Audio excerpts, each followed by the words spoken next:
దేవుడు ఈ లోకంలో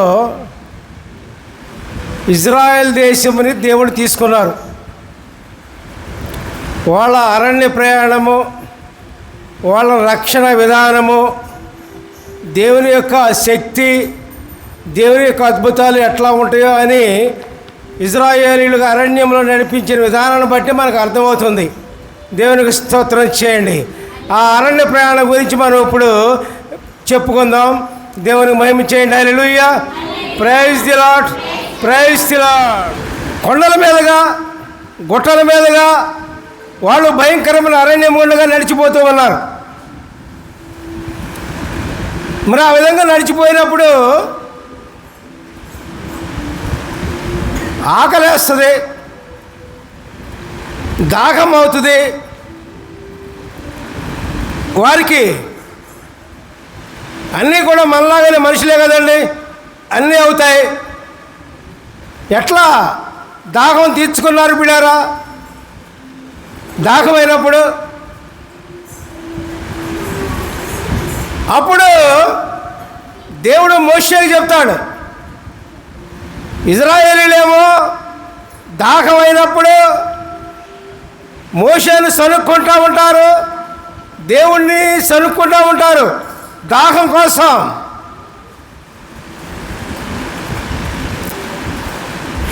అప్పుడు మోషేతో దేవుడు ఏమని చెప్తారంటే, ప్రియారా, ఇదిగో బండకు ఎదురుగా నేను నిలబడతా,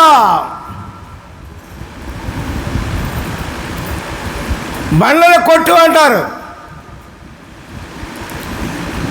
బండను కొట్టగానే నీళ్లు కాలువలే ప్రవహిస్తాయి. దేవునికి స్తోత్రం, హల్లెలూయా, ప్రైజ్ ది లార్డ్. అదే దేవుని శక్తి ప్రియులారా.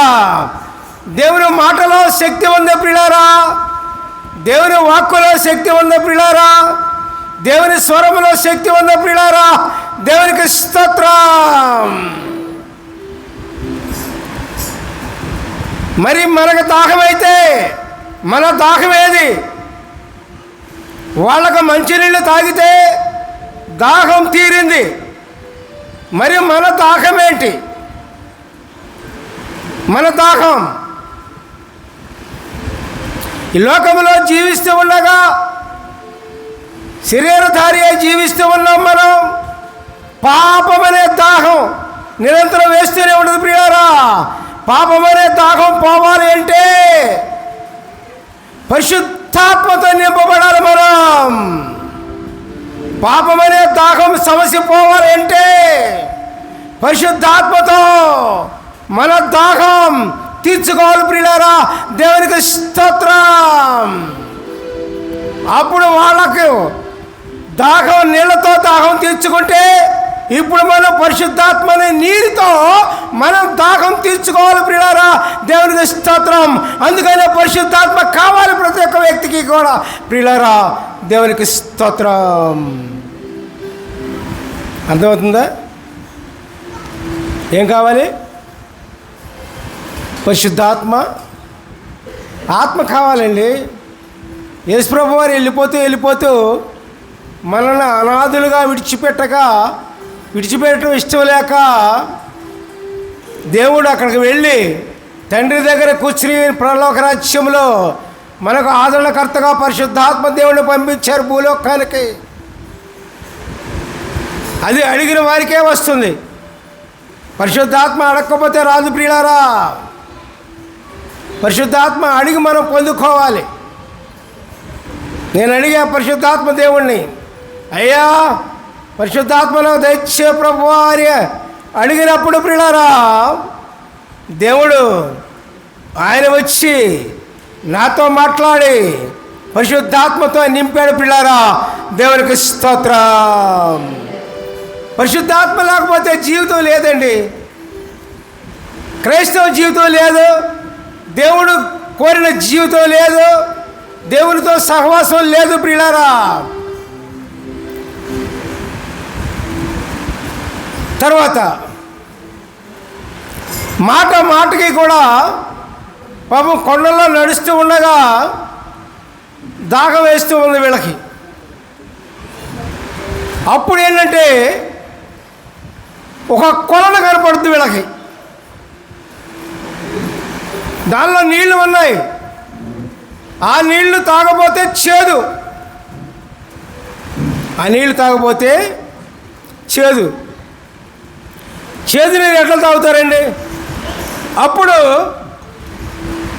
దేవుణ్ణి ప్రార్థించగా మోషే ఒక చెట్టు ఒకటి చూపించారు.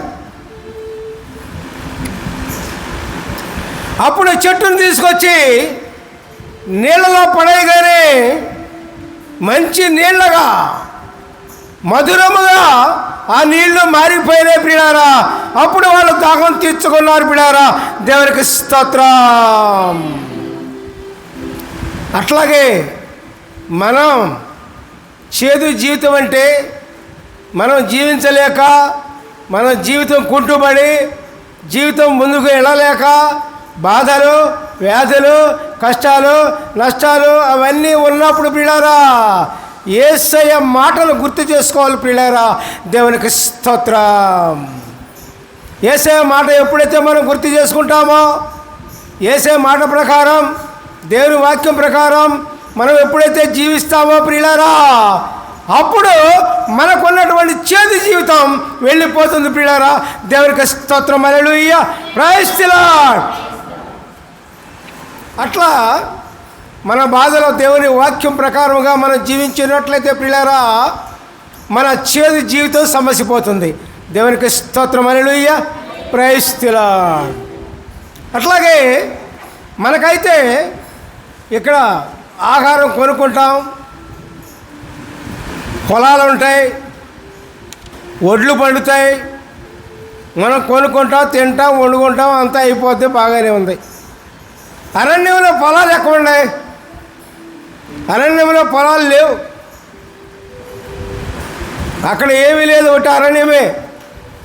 కొండలు, గుట్టలు, పొదలు అన్నీ కూడా ఉన్నాయి. అక్కడ ఆహారం ఎక్కడి నుంచి వచ్చింది పిల్లారా? ఎక్కడి నుంచి వచ్చింది? దేవదూతలు తినేటువంటి మన్నా భోజనాన్ని ఇశ్రాయేలీయులకు 40 సంవత్సరాలు కూడా వారికి దేవుడు తినిపించారు బిడ్డారా. దేవునికి స్తోత్రం. హల్లెలూయా. Praise the Lord. అరణ్య ప్రయాణం ఎంతకాలం అండి? అరణ్య ప్రయాణం ఎంతకాలం? ఇప్పుడు చెప్పాగా 40 సంవత్సరాలు. 40 సంవత్సరాలు కూడా వారికి ఆహారం తక్కువ లేకుండా దేవుడు వారికి తినిపించారు బిడ్డారా. దేవునికి స్తోత్రం. హల్లెలూయా. Praise the lord.